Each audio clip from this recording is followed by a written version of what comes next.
Hello friends, আসসালামু আলাইকুম। So আমরা যারা ফটো এডিটিং করি অবশ্যই ফটো ল্যাব বা ফটো রুমের মতো অ্যাপসের সাথে পরিচয় আছে। তো এই সকল অ্যাপগুলো দিয়ে আমরা যখন কোনো প্রিমিয়াম ফটো এডিটিং করি তখন আমাদের কিন্তু টাকার প্রয়োজনে আমাদের সাবস্ক্রিপশন কিনতে হয়, না হলে কিন্তু আমরা কোনো প্রকার প্রিমিয়াম ফটো এই সকল অ্যাপগুলো দিয়ে আমরা এডিটিং করতে পারি না। সো সেজন্য আজকে আমি আপনাদের মাঝে একটি অসাধারণ ফটো এডিটিংয়ের অ্যাপ শেয়ার করব, যে অ্যাপসগুলো দিয়ে আপনারা ফ্রিতে কোনো প্রকার সাবস্ক্রিপশন ছাড়াই আপনারা আপনাদের ফটোগুলো প্রিমিয়াম কোয়ালিটিতে কিন্তু এডিটিং করতে পারবেন। একেবারে প্রিমিয়াম ফটোগুলো কিন্তু আপনি এডিটিং করতে পারবেন কোনো প্রকার সাবস্ক্রিপশন ছাড়াই। তো এই অ্যাপটি কী এবং কিভাবে আপনারা অ্যাপ দিয়ে ফটো এডিটিং করবেন সবটাই এই ভিডিও আমি আপনাদের দেখাবো। সো ভিডিওটি আপনারা অবশ্যই কন্টিনিউ করবেন, আর এমন হেল্পফুল ভিডিওগুলো পেতে চ্যানেলটি সাবস্ক্রাইব করে পাশে থাকা বেল আইকনটি বাজিয়ে রাখবেন। চলুন কথা না বাড়িয়ে ভিডিওটি শুরু করা যাক। তো ফার্স্ট অফ অল আপনাদের অ্যাপটি ইনস্টল করে নিতে হবে। তো অ্যাপটি ইনস্টল করার জন্য আপনারা চলে যাবেন আপনাদের ফোনের প্লে স্টোরে।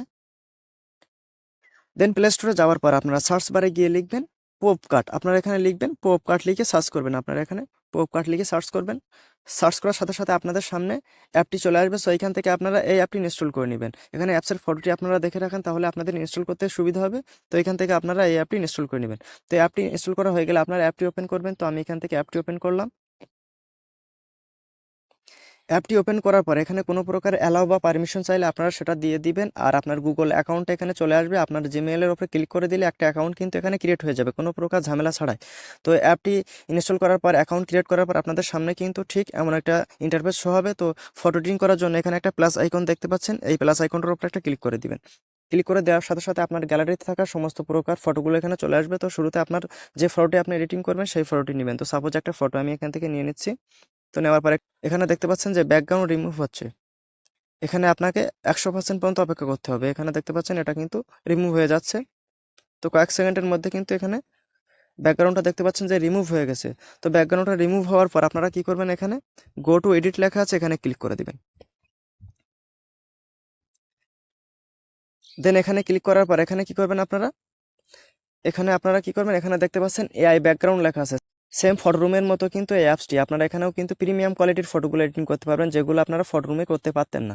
তো এখানে কি করবেন, আপনারা এই এআই ব্যাকগ্রাউন্ডের উপরে ক্লিক করে দিবেন।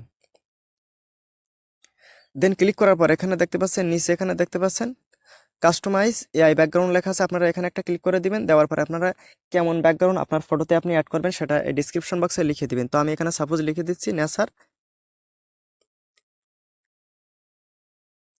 নেসার ব্লার ব্যাকগ্রাউন্ড লিখে দিলাম। দেওয়ার পর এখানে আপনারা এই জেনারেটরের উপর একটা ক্লিক করে দিবেন।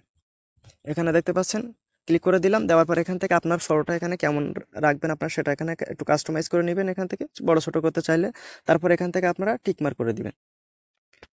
টিকমার্ক করে দেওয়ার সাথে সাথে অটোমেটিক আপনার ফটোটা কিন্তু তারা এডিটিং করে দিবে। তো এখানে দেখতে পাচ্ছেন এটা লোড নিচ্ছে, কয়েক সেকেন্ড আপনাকে অপেক্ষা করতে হবে। সো আপনারা দেখতে পাচ্ছেন যে এখানে কিন্তু ফটো তারা এডিটিং করে দিচ্ছে, আপনাকে কয়েক সেকেন্ড এখানে অপেক্ষা করতে হবে। সো আপনারা দেখতে পাচ্ছেন যে এখানে ফটোটি কিন্তু তারা এডিটিং করে দিচ্ছে। তো এখানে দুইটা ফটো তারা এডিটিং করে দিচ্ছে। তো যে ফটোটি আপনার পছন্দ সেই ফটোর উপরে একটা ক্লিক করে দিবেন। ক্লিক করার পর দেখতে পাচ্ছেন যে একেবারে নিখুঁতভাবে কিন্তু ব্যাকগ্রাউন্ডটা এই অ্যাপস আপনাকে পরিবর্তন করে দিচ্ছে। তো এই ফটোটি যে ফটোটি আপনার পছন্দ সেই ফটোটি সেভ করার জন্য এখানে সেভ লেখা আছে, এখানে ক্লিক করবেন। ক্লিক করার পর এখানে দেখতে পাচ্ছেন নিচে সেভ লেখা আছে, আপনারা এখানে ক্লিক করে দিলে এটি আপনার গ্যালারিতে সেভ হয়ে যাবে। আর আপনি যদি আপনার এই ফটোগুলো পছন্দ নয়, আপনি চান যে আরও ভালোভাবে কিছু ব্যাকগ্রাউন্ড অ্যাড করতে, সেক্ষেত্রে আপনারা কি করবেন, এখান থেকে এখানে দেখতে পাচ্ছেন একটা কলম আইকন আছে, এখানে ক্লিক করে দিবেন। দেওয়ার পর আপনারা সেমভাবে এখানে অন্য কিছু একটা লিখে দিবেন। সাপোজ আমি একটা লিখে দেখাচ্ছি, আপনারা সানসেট সানসেট ব্লার ব্যাকগ্রাউন্ড লিখে যদি আমি এখানে জেনারেটর উপরে ক্লিক করে দিই, আবার নতুনভাবে একটুখানি লোড নেবেন। লোড নেওয়ার পর অটোমেটিক আপনার সামনে কিন্তু আবার দুইটা ফটো তারা এডিটিং করে দিবে। তো আমি আপনাদেরকে সেটাও দেখাচ্ছি। এখানে একটুখানি লোড নিবে কয়েক সেকেন্ড, আপনাকে 10 থেকে 15 সেকেন্ডের মতো এখানে অপেক্ষা করতে হতে পারে। তো বন্ধুরা আপনারা দেখতে পাচ্ছেন যে আরও দুইটা ফটো কিন্তু এখানে তারা জেনারেট করে দিচ্ছে। তো এমন করে করে আপনারা কিন্তু আনলিমিটেড ফটো, প্রিমিয়াম ফটো এখান থেকে আপনারা এডিটিং করে নিতে পারবেন। তো আশা করি আমি আপনাদেরকে বোঝাতে পেরেছি। তো ভিডিওটি যদি আপনাদের ভালো লাগে তাহলে অবশ্যই লাইক কমেন্ট শেয়ার করবেন, আর চ্যানেলে নতুন হলে চ্যানেলটি সাবস্ক্রাইব করে পাশে থাকা বেল আইকনটি আপনারা বাজিয়ে রাখবেন। সবাই ভালো থাকেন, দেখা হবে পরবর্তী কোনো ইন্টারেস্টিং ভিডিও।